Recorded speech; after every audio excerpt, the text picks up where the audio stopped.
प्रतिदिन अपने किसी परिचित को बेमौत मरते देखकर सार्वजनिक जीवन में होने के नाते लोगों के फोन कॉल्स के आधार पर उनकी मदद नहीं कर पाने की मजबूरी से विचलित होकर के ऐसा लगता है मुझे कि अब बोलने के लिए भी कुछ बचा नहीं है। लेकिन आपसे संवाद इसलिए क्योंकि आप सब उस दौर से गुजरे, उस मंजर से जिसकी हमने कभी कल्पना नहीं की। और कल्पना इसलिए नहीं की थी क्योंकि ये सारी चीज़ें प्राकृतिक तो है, ये महामारी प्राकृतिक ज़रूर है, लेकिन इसकी दुश्वारिता जो बढ़ी है, इसका जो भयावहता बढ़ी है, इसकी जो आक्रामकता बढ़ी है, इसका जो एक विकराल स्वरूप है, उसके लिए कौन जिम्मेदार है और क्यों जिम्मेदार है, इसकी व्याख्या होनी चाहिए। इसलिए होनी चाहिए कि मजबूर होकर लोग मर रहे हैं, प्राणवायु के लिए तरस रहे हैं, उन्हें ऑक्सीजन नहीं मिल रही, उन्हें आईसीयू का बेड नहीं मिल रहा, वो घबरा कर मर रहे हैं तो कहीं किसी और कारण से मरे, लेकिन सुध लेने वाला कोई नहीं। देखिए, मैं ये समझती हूँ कि किसी भी चीज़ का ऑब्सेशन बहुत खराब होता है। इसीलिए तो कहा गया है ना कि अति सर्वत्र वर्जयते। अब सत्ता प्रतिष्ठान पे काबिज होना है, अच्छी बात है, आप राजनीतिक लोग हैं, मैं भी राजनीति से ताल्लुक रखती हूँ और हर किसी को जीत का एक शगल होता है। लेकिन उस इच्छा शक्ति के आगे अगर वो एक इस तरह की मजबूरी बन जाए कि आप हर चीज़ को नेपथ्य में भेज दो और सिर्फ यही सोचते रहो कि मुझे हर जगह काबिज होना है, मुझे हर जगह सत्ता प्राप्त करनी है, चाहे फिर जनता की बलि क्यों ना चढ़ जाए। आप मुझे बताइए कि जब कोरोना आया था, किसी ने सोचा था कि ये वायरस इतना घातक होगा? किसी ने नहीं सोचा था। और सबने यही समझा था कि साहब जिनको हमने अपने देश की बागडोर दे दी वो हमें बचा लेंगे, क्योंकि उनकी जिम्मेदारी है, उनका उत्तरदायित्व है, उनकी जवाबदेही है। हुआ इसके विपरीत। पहली लहर के दौरान सब लोगों ने, कहते हैं ना, बेनिफिट ऑफ डाउट दिया। हर देश ने अपने चीफ एग्जीक्यूटिव को बेनिफिट ऑफ डाउट दे दिया, क्योंकि किसी के लिए भी ये एक ऐसी स्थिति नहीं थी जिसका कि पहले से आकलन किया जा सकता है, या इसे कहते हैं अनप्रेसिडेंटेड था। लेकिन ये तो सबको पता था। हमारी पार्लियामेंट्री सब कमेटी ने भी इसको फ्लैग किया था कि सेकेंड वेव आएगी, और जब सेकेंड वेव आएगी तो ऑक्सीजन की दरकार होगी। और जब ऑक्सीजन की दरकार तो पहली वेव में भी थी, लेकिन पहले ये स्थितियां नहीं थी। पहले नियंत्रित हो गया क्योंकि जनता भी उस समय समझ रही थी कि हम लोग कुछ ऐसी चीज का सामना करें जो जीवन में हमने कभी नहीं देखी, सदी की सबसे बड़ी महामारी। और जब सबको ये पता था कि यूके में, पूरे यूरोप में, यूएसए में, ब्राजील में, इन सब में सेकेंड वेव आई और सेकेंड वेव ज्यादा घातक हुई, तो हमारे देश के लिए कैसे वो एक तरह से यूं आती कि हवा का झोंका और चला गया। उस झोंके को सुनामी बनाने का की जिम्मेदारी किसकी? ये प्रश्न यक्ष प्रश्न है। अब देखिए ना साहब, मेरा ऑब्सेशन है चुनाव जीतना, कोई बात नहीं, आपका ऑब्सेशन है, आप चुनाव जीवी हैं, इसलिए आपका ऑब्सेशन है। अब आप कहते हैं कि साहब मुझे बंगाल भी जीतना है, मुझे असम भी जीतना है, मुझे पुडुचेरी भी जीतना है, मुझे तमिलनाडु भी जीतना है, मुझे केरल भी जीतना है, और इस जीत में आपने सब कुछ लगा दिया, आपका पूरा माइट, आपका पार, आपके सारे जो संसाधन थे झोंक दिया आपने, और किसको रखा ताक पर? देश की जनता को से मरने के लिए छोड़ दिया। और सबसे बड़ी दुविधा कब उत्पन्न हुई कि देश की जनता को हमारे जो सत्ता प्रतिष्ठान में बैठे जिम्मेदार लोग हैं केंद्र में, उनसे संदेश दिया गया कुंभ मेले के आयोजन के माध्यम से और हमारे चिकित्सा मंत्री के उस उद्गार के माध्यम से कि अब मास्क की जरूरत नहीं है। असम के बड़े नेता जो अपने आप को नॉर्थ ईस्ट के व्यू रचनाकार कहते हैं बीजेपी के, उन्होंने तो ये तक कह दिया कि देखिए अब मास्क जरूरत नहीं है, हमने कोरोना पर विजय पा ली। और खुद प्रधानमंत्री ने अपनी पीठ थपथपा दी और कहा एक अंतर्राष्ट्रीय पटल पर कि भारत ने कोरोना पर जंग जीती। ये सारे संदेश जो है ना, वो इतना जल्दी ट्रिकल डाउन हो गए जनता के बीच में, और उन्होंने मास्क लगाना छोड़ दिया, सोशल डिस्टेंसिंग को त्याग दिया, शादी ब्याह में ऐसे शामिल होने लगे जैसे सब कुछ सामान्य हो गया। और क्यों ना हो जनता शामिल, क्योंकि जनता तो देख रही थी ना कि प्रधानमंत्री जी वेस्ट बंगाल में ये जानते हुए भी, ये समझते हुए भी कि देश में वैक्सीन नहीं है, ऑक्सीजन जो सबसे बड़ा ड्रग है उसकी उपलब्धता नहीं है, रेमडेसिविर नहीं है, हालांकि मुझे कोई संशय है रेमडेसिविर बहुत कारगर दवाई है, लेकिन फिर भी चूंकि जो प्रचलन में है तो मैं कह रही हूँ ये बात।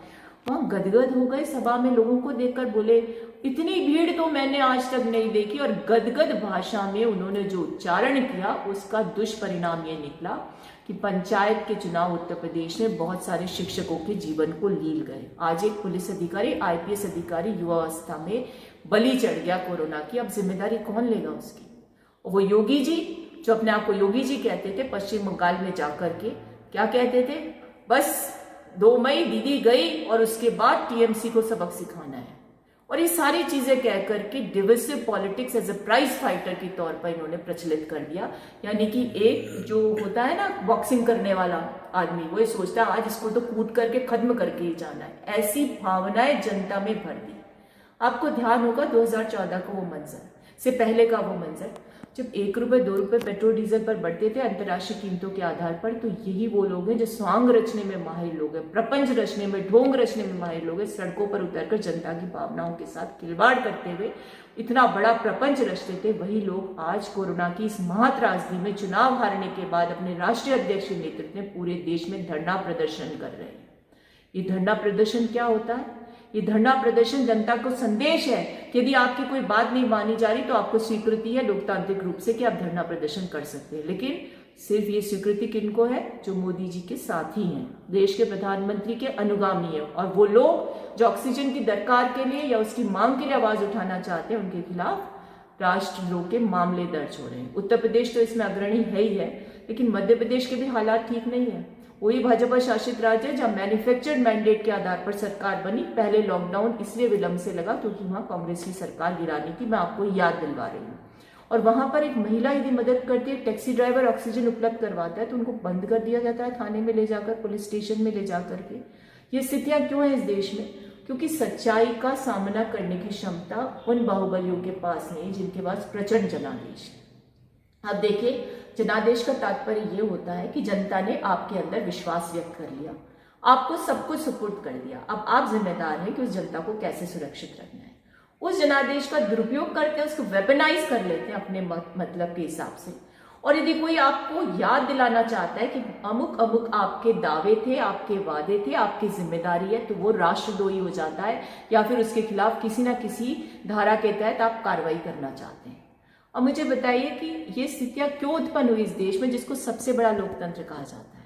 आपको ध्यान है कि स्वतंत्रता के समय हमारे बारे में क्या कहते थे दूसरे देश, जो सक्षम देश थे, डेवलप्ड नेशंस थे, इस देश में तो लोकतंत्र नहीं बच पाएगा क्योंकि बहुत डाइवर्सिफाइड देश है या डाइवर्सिटी का देश है। और हमने उनकी बातों को धत्ता बताया, जीवंता दी इस लोकतंत्र को। लेकिन इस जीवित लोकतंत्र को मरणासन स्थिति में कौन लेकर के आया? आज ये प्रश्न पूछने का अवसर आ गया है। और ये प्रश्न इसलिए पूछना चाहिए, हालांकि पूछने का समय अब नहीं है हमारे पास। मुझे भी सुबह से लेकर रात तक आईसीयू बेड्स के इंतजाम करते करते इतना ज्यादा दुख होता है कि मैं कई बार तो एक दिन में किसी की मदद नहीं कर पाती, और एक सिलेंडर भी यदि किसी को दिलवा दूं, एक इंजेक्शन भी उपलब्ध करा दूं, एक व्यक्ति को हॉस्पिटल की इमरजेंसी में एंटर भी करा दूं, तो मुझे बहुत सुकून मिलता है। ऐसा लगता है जैसे जीवन की सबसे बड़ी उपलब्धि है। और मैं तो साधुवाद देना चाहती हूँ कांग्रेस के उन जाबाजों को, जिसमें हमारे यूथ कांग्रेस के राष्ट्रीय अध्यक्ष श्रीनिवासन है, हमारे हरियाणा के हुडा जी हैं, इसके इतर भी हमारे बहुत से साथी हैं जो लोग जनता की सेवा कर रहे हैं, यहाँ तक कि विदेशी एम्बेसीज में सिलेंडर पहुंचाने का काम कर रहे हैं। तो साहब, ये लोग इसलिए कर रहे हैं क्योंकि सच्चे राष्ट्रभक्त हैं। ये जानते हैं कि आज देश की जनता को इनकी आवश्यकता है। हम चुनाव हारे थे, हम लोग चुनाव हारे थे, लेकिन हमने जनता के दिल को जीतने का कभी अवसर नहीं खोने का काम किया, क्योंकि जनता का दिल जीतना हार कर भी संभव है। कुछ लोग जीतकर इसलिए हार जाते हैं क्योंकि चुनाव तो वो जीत जाते हैं, लेकिन जनादेश के अनुरूप काम करने का उनका मंतव्य नहीं रहता। तो मैं तो सिर्फ इतना कहना चाहती हूँ, भाई आपने पश्चिम बंगाल में सारे संसाधन लगाए, आपने पश्चिम बंगाल में सब कुछ झोंक दिया, आप चुनाव हार गए, कोई बात नहीं, जनता का मंतव्य है जो आपको मिल गया, अब उसके अनुरूप अपनी भूमिका निभाइए। अब इसको द्वेषता के स्वरूप में क्यों ग्रहण करना चाहते हैं? क्यों आप ये बताना चाहते हैं पूरे विश्व को कि साहब हम हार गए, इसलिए अब हम किसी और चीज के बारे में नहीं सोच सकते? कोई रेजिलियंस नहीं है हमारे मन में। हमारे मन में अब कुंठा है, द्वेष, और ये शब्द तो मुझे अब बौने लगने लगे हैं, क्योंकि मुझे लगता है ऐसी प्रवृत्ति को परिभाषित करने के लिए अब कोई और ही शब्द खोजना पड़ेगा। अब साथियों, मुझे समझ में नहीं आता कि जब चुनाव खत्म हो गए तो पेट्रोल डीजल की दरें बढ़ गई। अब तक 37 बार पेट्रोल डीजल की दरें बढ़ा दी। किसके लिए बढ़ा रहे हो भाई? लोग तो घरों में सीमित हो गए, और जो बचे कुचे अपने परिजनों को बचाना चाहते हैं उन पर ये मार डालना चाहते हो। कितनी बड़ी, कह सकती हूँ, संकट की घड़ी है, जिसमें और कैसे संकट बढ़ाया जाए उसकी नीति निर्माता बनकर के आप काम कर रहे हो। जब आपको ध्यान है कोरोना की ये महामारी आई थी, तब कई देशों में स्थितियां बिल्कुल खराब थी जिनके पास बहुत अच्छा हेल्थ इंफ्रास्ट्रक्चर था, और तब हम लोग, हमारे जो सत्ता प्रतिष्ठान में बैठे हमारे प्रधानमंत्री जी हैं, वो सब पर हंसते थे, मजाक करते थे। तब वो ये कहते थे हमने कोरोना की जंग जीती है, भारत से कोरोना विदा हो गया।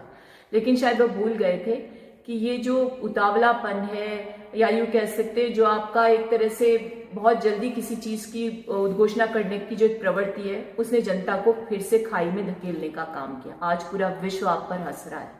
आप फार्मेसी ऑफ वर्ल्ड कहे जाते थे, आज आप रेमडेसिविर के लिए तरस रहे। पाकिस्तान, बांग्लादेश जैसे देश आपको रेमडेसिविर ऑफर करने की बात कह रहे हैं। इसके अलावा जिस यूएसए से बहुत ज्यादा पींगे बढ़ाई दोस्ती की, उसने आपको ठेंगा दिखाने का काम किया। और वो न जाने कौन से लोग थे जिन्होंने दबाव बनाया। मैं तो समझती हूँ इसमें कोई सद्भावना नहीं। वर्ल्ड का सबसे बड़ा मार्केट होने के कारण शायद उनके अंदर ये चेतना आई कि यहाँ के लोगों को बचाया जाना चाहिए, इसलिए आज आपकी मदद के लिए आगे बढ़ रहे हैं। पर मैं कहती हूँ कि आप जो ये विश्व मैत्री या वैक्सीन मैत्री का जो प्रपंच रच रहे थे, उसने आज आपकी देश की जनता को वैक्सीन से वंचित कर दिया। आपने कभी नहीं सोचा कि जो सीरम इंस्टीट्यूट भारत और यूके में है, उस सीरम इंस्टीट्यूट में दूसरे देश कैसे बुकिंग कर रहे हैं। आप क्यों नहीं उस सीरम इंस्टीट्यूट को पैसा देकर के देश की जनता के लिए डोसेज उपलब्ध करवाते। और एक चीज और है साथियों, कि ये जो वैक्सीन जो होता है ना, ये पब्लिक गुड होता है। और पब्लिक गुड का जो बायर होना चाहिए, सिंगल बायर होना चाहिए। और हर स्थिति में देश की केंद्र सरकार होती है, और उस केंद्र सरकार का दायित्व है कि वो पूरे देश की जनता के लिए एक दर पर वैक्सीन प्रोक्योर करे और बिना किसी भेदभाव के राज्यों को उपलब्ध करवाए। अब यहाँ हो क्या रहा है कि एक लिबरलाइज पॉलिसी दी है वैक्सीनेशन प्रोक्योर। सरकार की नीति, या यूं कहें मोदी जी की नीति से जो देश की नीति बनी है, उसमें मुझे कहने में कोई गुरेज नहीं है कि खामोशी से अब हमें बिखरना आ गया और अब हमें स्वयं ही उजड़ना आ गया। इसका सीधा तात्पर्य है कि आज हमारे पास कोई विकल्प नहीं बचा। हम खुद बिखर रहे हैं, खुद उजड़ रहे हैं, कोई संभालने वाला नहीं, कोई सुध लेने वाला नहीं। और इस भयानक दौर के दौरान केंद्र सरकार ने एक डेडलाइन फिक्स की, सेंट्रल विस्टा की। अब मैं कहती हूँ इसकी क्या आवश्यकता है जब देश की जनता ऑक्सीजन के बिना मर रही है। आप वैक्सीनेशन के लिए अपना कमिटेड पैसा नहीं देना चाहते। अगर 150 रुपये प्रति डोज हो और देश की आबादी की गणना की जाए, तो जो आपने कमिटमेंट बजट में किया था 35,000 करोड़ का, उसमें सब कुछ हो जाता है। लेकिन उसके बाद भी आप देश की राजनीति करते हुए राज्यों को उनके हाल पर और देश की जनता को खुद के हाल पर छोड़ना चाहते हैं। और उसके बाद आप कहते हैं साहब सेंट्रल विस्टा तो पूरा करना है, पार्लियामेंट नया बनाना चाहिए। विरासत के साथ तो खिलवाड़ है ही है, इतिहास को भी मिटाने की कवायद है। और न समझ में नहीं आता ऐसा क्या उतावलापन है कि नए घर में प्रवेश करना है इसी कार्यकाल के दौरान, जब लोगों के घर उजड़ रहे हो, चिराग बुझ रहे हो। उस समय आप नया चिराग जला करके अपने लिए और एक नई बिल्डिंग बना करके, एक महल बना करके क्या संदेश देश को देना चाहते हो, समझ से परे। मैं खुद 2016 में यूके गई थी एक सरकारी डेलीगेशन में, और हमने देखा कि वहाँ वेस्टमिनिस्टर जो है पुरानी बिल्डिंग है, वहाँ के पार्लियामेंट में आज भी बेंचेस पे बैठा जाता है, सबका लगाव होता है अपनी विरासत के साथ। और उस विरासत को आप ध्वस्त करके एक नई बिल्डिंग बना करके और करोड़ों अरबों रुपए का व्यय करना चाहते हो, उस दौर में जब आपकी आर्थिक स्थिति बिल्कुल खराब है, माली हालत खराब है, देश की जनता की जेबें कट चुकी है, डाका डाल दिया आपने उसके ऊपर, और उसके पास अब जीने के लिए और मरने के लिए कुछ भी नहीं बचा। उसके बावजूद वो अपना सब कुछ बेच करके अपने परिजन को बचाने की कवायद में लगा हुआ है। और उस दौर में आप इस सेंट्रल विस्टा को बना करके क्या संदेश देना चाहते हैं, मेरी समझ से परे। देखिए मैं आपको एक चीज बता देती हूँ, हो सकता है आज आपके साथ कि कुछ लोगों का या इनके से मेजॉरिटी का मानस हो, लेकिन इतिहास हर व्यक्ति का आकलन करता है, हर कार्यकाल का आकलन किया जाता है, और जब उसका आकलन होता है तो माफ करने की क्षमताएं समाप्त हो जाती हैं। ये लोग जो आज मूक दर्शक बनकर या मौन इसलिए धरे हुए हैं क्योंकि आज वो अपने लोगों को बचाने की कवायद में जुटे हैं, हो सकता है आज आपसे प्रश्न ना कर रहे हैं, लेकिन जब उनका सब कुछ लुट जाएगा तो ये जो अंदर की आग है ये धधकेगी, और धधक रही है ना। आपको कई जगह इसका परिणाम भुगतना पड़ा है।